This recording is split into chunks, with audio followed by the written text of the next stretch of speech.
Hello there guys, my name is Boy, and today I will be sharing with you what I believe to be the true agenda of the Burning Legion. If you're watching this video, then you're obviously familiar with the Warcraft game series. But for the sake of making this video more than 1 minute long, I will explain how the Warcraft universe came to be a little bit, just to give you a bit of an idea as to why my theory is my theory. I'm not going to be mentioning many characters in this video, only the main need to known ones, like obviously the Titans, the Void Lords, things like that really.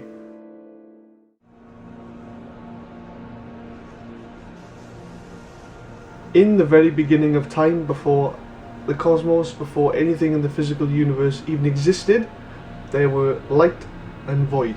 Originally, the light was described as an ocean of living energy. But as some of its energies dimmed and faded, pockets of cold nothingness known as the void erupted. The void grew and began to move against the light, and in time the huge mass of tension created by the two forces, creating a series of explosions which ruptured the very fabric of creation, giving birth to the physical universe, that being the great dark beyond, aka space, the planets and all the stars within the universe. But during the forming of the universe, all the most chaotic energies in existence transferred into an astral plane known as the Twisting Nether. So far, we have the beginning of creation, and we can safely say that on these planets, not much life has been formed at the moment. But within some planets scattered across the universe, there resides a world soul, the manifesting energies of a creature known as a Titan. After many millennia, when the world soul has absorbed enough energies from the inhabiting planet, they are born as a Titan. Aman'Thul was the first Titan to awake from his slumber, and after realizing the power that he held and the cause of his existence, he set out to find other world souls scattered around the great dark beyond, nurturing the planet until the Titan within was fully developed and born. Aman'Thul and his siblings would later be known as the Pantheon, a high council of Titans with the task of nurturing all world souls and safeguarding all life in the universe.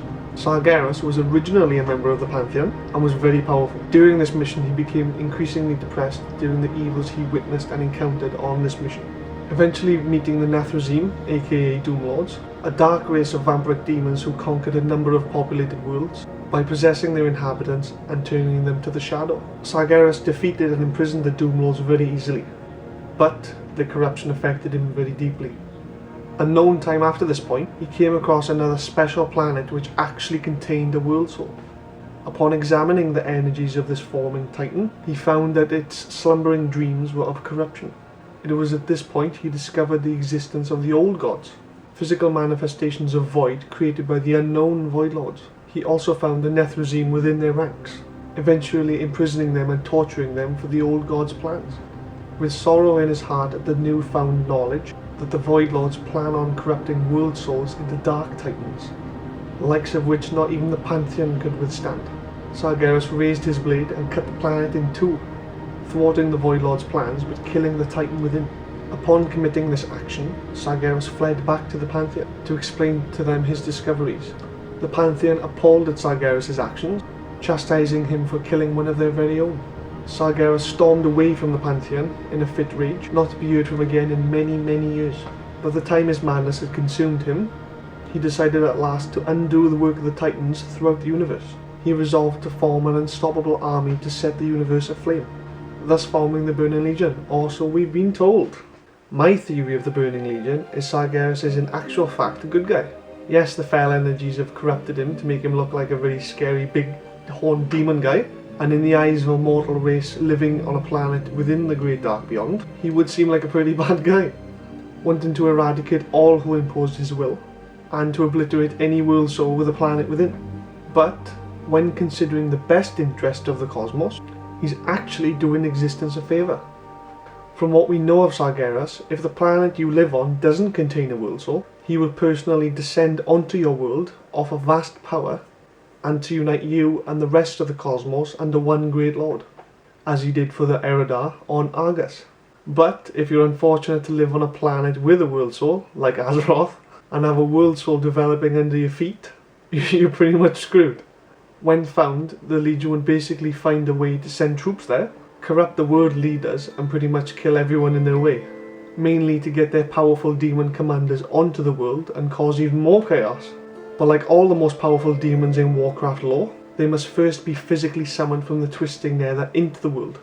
To warlocks, demons, or any other member of the Burning Legion that is gifted with fell energies, life or spirit is actually a power source to fell creatures, which means vast quantities of soul or spirit energy is needed to first summon their demon commanders into the world in the first place. A notable sentence I have found in my research is, as it developed, Azeroth's unusually vast world soul consumed much of the fifth element, spirit. Notice that this sentence says that it consumed much of the fifth element, and as we know already, Azeroth's world soul is not fully developed. Side note, Azeroth has a world soul, by the way. How do we know it's not fully developed? Mainly because we have the old gods on the planet with us, we have the Titanic Watchers, we have all the races of Azeroth anyway, all living on this planet. And if there was no world soul, the Titans would have abandoned their creations long ago anyway. And for the cherry on the cake, Algalon the Observer, in 2008, Wrath of the Lich King, came to do his routinely check on the planet to test for any corruption. But anyway, the sentence which I mentioned is proof that all world souls require the spirit, which is the fifth element, as a resource in development. This would explain why Titans always seem to plant life on planets which have a world soul within them. The Pantheon's mission is to nurture the development of world souls and to protect all life in the known universe. I'd say that means basically to make sure that the four elements are level and at peace on the world itself, and that the fifth element, spirit, is in high supply. So maybe to birth a world soul, the Titans need to descend onto the world, build, create and shape the planet in order for the planet to successfully harbour life over many, many years, vast quantities of time.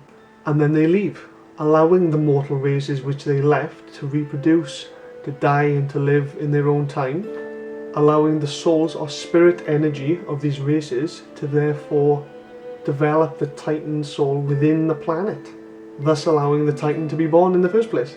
But at the same time, during the time it takes for the races to develop the world soul, if found by Sargeras, like Azeroth has, the same spirit energy is required to summon Sargeras from the Twisting Nether onto the world, allowing him to destroy it as he did with the old Titan, completely destroying the world soul within with enough time to retreat back to the Twisting Nether.